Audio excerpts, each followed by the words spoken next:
o'zi qanday narsa bu? Muhabbat ta'rifini arab tilida aytganimizda maylonu tabiati ila shay'il marg'ub. Buni aksi buğzni tarifi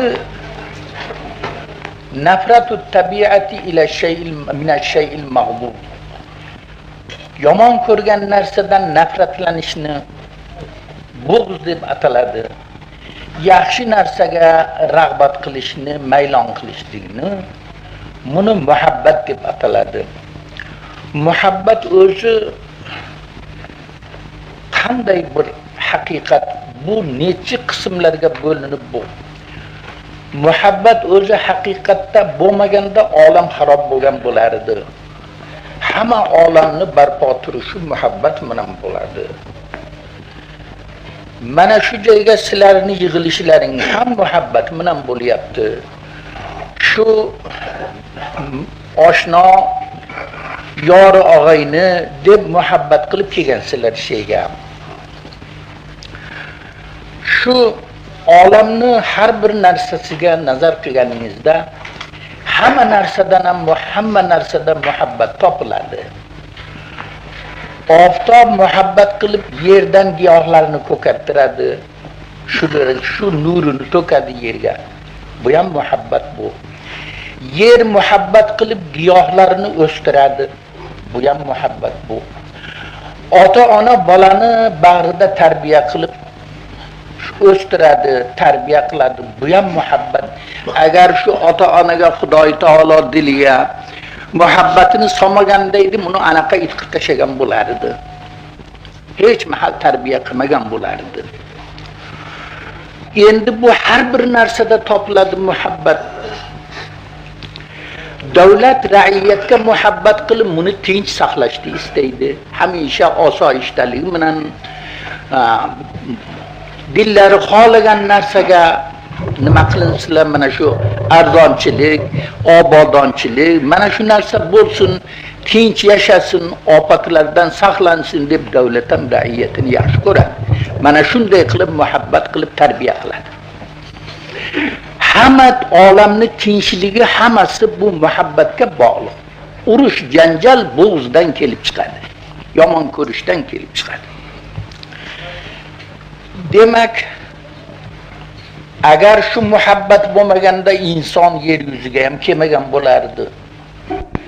Xudoy taolo ayollar, masalan erkaklar oralarida bir-birlariga muhabbat qilib qo'yibdi. Hunna libosul lakum va antum libosul lahunna.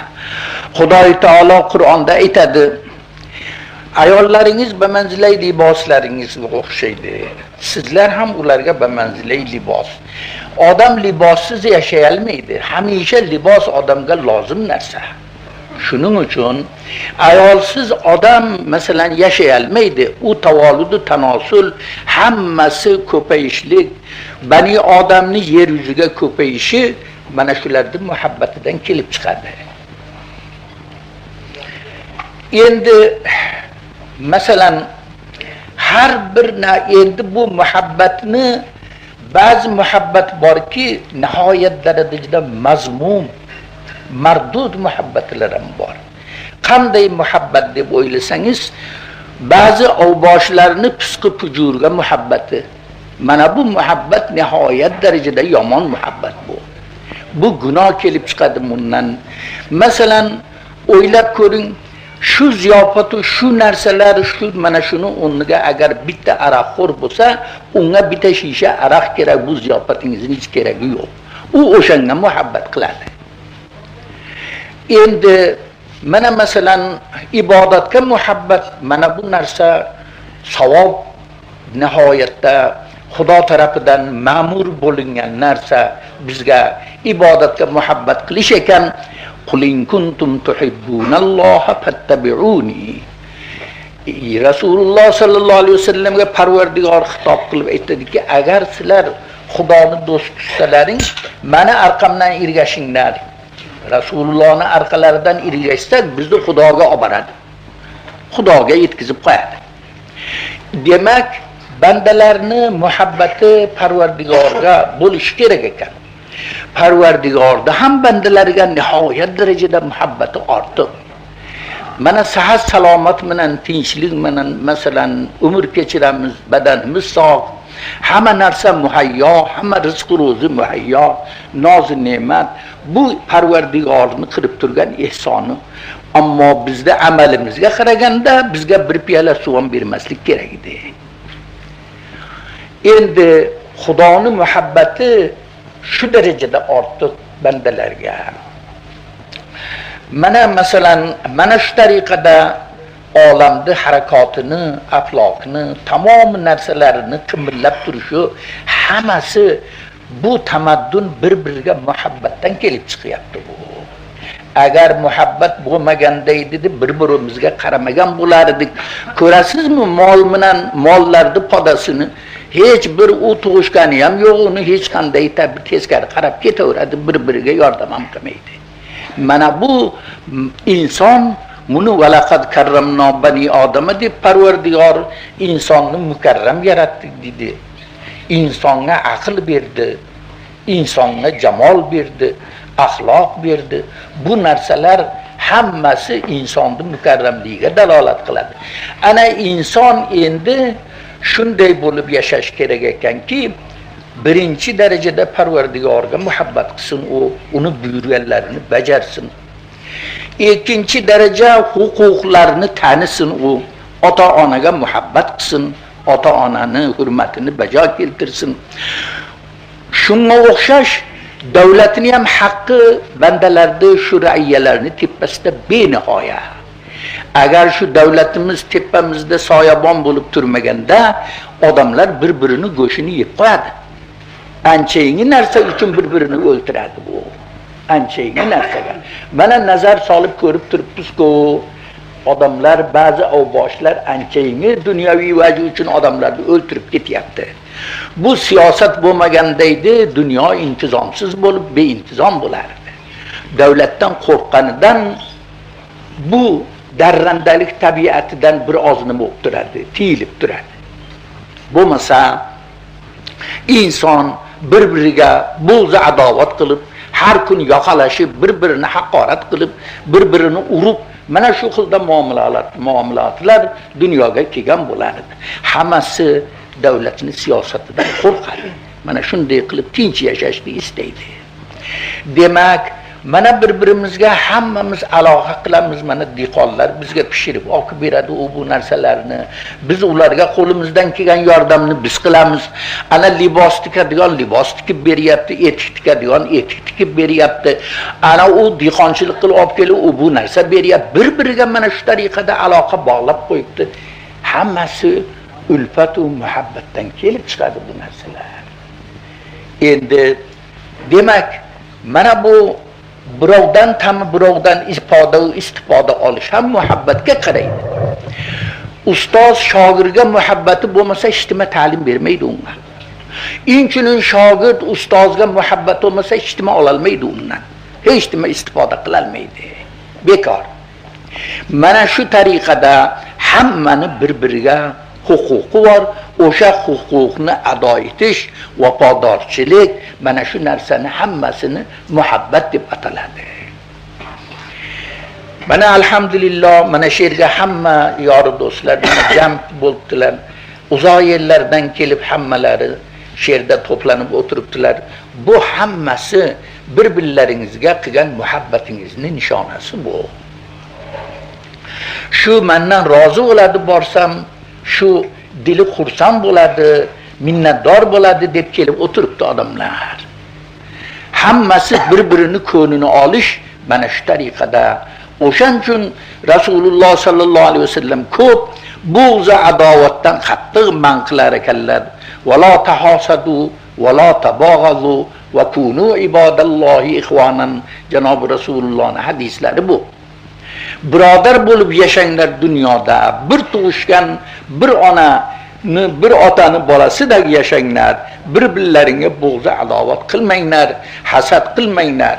Bu narsa o'zingizni diyonatingizga ham nuqson, u olamni ham xarob qiladi shu narsa. bitta mahallada bitta yomon odam bo'lsa, hammani besaramjam qiladi. O'ylang-da. Mana shu hammasi nimadan kelib chiqadi? Bo'g'zi adovatdan kelib chiqadi. Endi inson aqlli, inson juda aziz, mukarram narsa. Alloh tabaraka va taolo tamom dunyoni inson uchun yaratgan. Ana ja'ala lakum ma fil ardi jami'an degan oyat necha yerda keladi bu? Sizlarga men yer yuzidagi hamma narsani sizlarga yaratdim deydi. Sizlarning foydalaringga ishlaydi deydi. Bizga xizmatgor qilib qo'ygan. Bu hammasi insonning azizligi, mukarramligini ko'rsatadi. Endi demak inson boyatki o'zini tanish kerak ekan. Bu shuning uchun o'zini tanisa, o'zini hamma narsadan past biladi, boshqalarni aziz biladi, o'zidan yuqori biladi. Janob Rasululloh sallallohu alayhi vasallam aytgan ekanlar, "Man arafa nafsahu faqad arafa rabbahu." Har kim o'z nafsini tanisa, Parvardigorni tanigan bo'ladi. O'z nafsingizni tanisangiz, o'zingiz aytasiz, "Men bir ojiz bandaman, Parvardigorni bir ojiz bandasiman. Hamma mendan yaxshi, boshqalar mendan ulug'. Men hammadan battarroq, gunohkorroq odamman" deb o'ylaydi. O'z nafsini tanigan kishi o'zini ayblarini hammasi ko'zidan o'tib qoladi. U boshqani aybini ko'rmaydi. Mana shu bilan Xudoni taniydi. Xudoni ulug'ligini bilish o'zini tanishdan keladi bu. Endi birodarlar, mana bu masalan hammangiz ahli saloh, hammangiz masalan Xudoga ibodat qiluvchi, Xudoni bandaligini bajo keltiruvchi, mana shunday hammalaringiz ahli saloh odamsizlar. O'zlaringni taninglar, o'zlaringni tanib Parvardigorning huquqini bilinglarki, qancha ulug' ekan. Mana bu ibodatga muhabbat ham odamni Xudoga yetkazib qo'yadi. Janob Rasululloh sallallohu alayhi vasallam aytdilar-ku, "Qurratu ayni fis salati." Ana, meni ko'zimning ravshanligi namozda dedilar. Ibodat qilsam, qancha Xudoga bandalik qilsam, shuncha xursand bo'laman, shuncha ko'zim ravshan bo'ladi. Ana bilingki, mana bu payg'ambarlarimiz, bu zotlar ibodat qilish bilan Parvardigorning muhabbatini bular o'zlariga muyassar qilganlar. Parvardigor roziyatan mardiyah darajaga yetib bular ana radiyallohu anhum va radu anhu Qur'onda aytadi, Parvardigor bulardan roziligini izhor qiladi. Mana shu hammasi muhabbatdan kelib chiqadi-yu. Ana siz Xudoga bandaligingizni qilsangiz, Parvardigor ham sizni yaxshi ko'radi. Bildingizmi? Mana shunday, mana bu muomalot dunyoviy hammasi, bular hammasi ham muhabbatdan kelib chiqadi, bir-biriga yordam, taovun. Mana Rasululloh sallallohu alayhi vasallam aytadilaringki, "Innalloha tabaraka va taala fi aunil abdi ma damal abdu fi auni akhihi." Parvardigor bir bandani hamisha yordamchisi bo'ladiki, yordamini qiladiki, u banda boshqalarga yordamchi bo'lsa, boshqalarining ishini bajaradigan, tili bilan, qo'li bilan, mana shunaqa obro'yi bilan ba'zi birodarlar o'zlarini obro'ylari bilan birovlarning ishini bajaradilar. Ba'zilar tillari bilan borib ba'zi joylarga borib ba'zi odamlarning ishlarini ado etadilar, u bajaradilar. Ana olim bo'lsangiz, mau'izamingiz bilan, nasihatingiz bilan xalqni yo'lga soling, hidoyat qiling. Mana shu tariqada ana har holda banda bir-biriga yordamchi bo'lish kerak ekan, u hamisha bir-biriga xayrxoh bo'lish kerak ekan. Ad-dinu an-nasihatu dedilar Rasululloh. Bir sahoba so'radilaringki, "Liman ya Rasululloh?" deganda, "Lillahi va li rasulihi va li jami'il muslimina" dedilar. Din xayrixohlikdan iborat. Yaxshi ko'rish, yordamlashish, ana shu din mana shundan iborat. O'zingizga yaxshi ko'rgan narsangizni boshqa birodarga ham yaxshi ko'rsangiz bo'ladi. La yu'minu ahadukum hatta yuhibba li akhihi ma yuhibbu li nafsihi Janob Rasululloh sallallohu alayhi vasallamning hadislari, o'zingizga yaxshi ko'rgan narsani boshqa birodar mo'minga ham yaxshi ko'rsangiz, ana iymoningiz shundagina komil bo'ladi.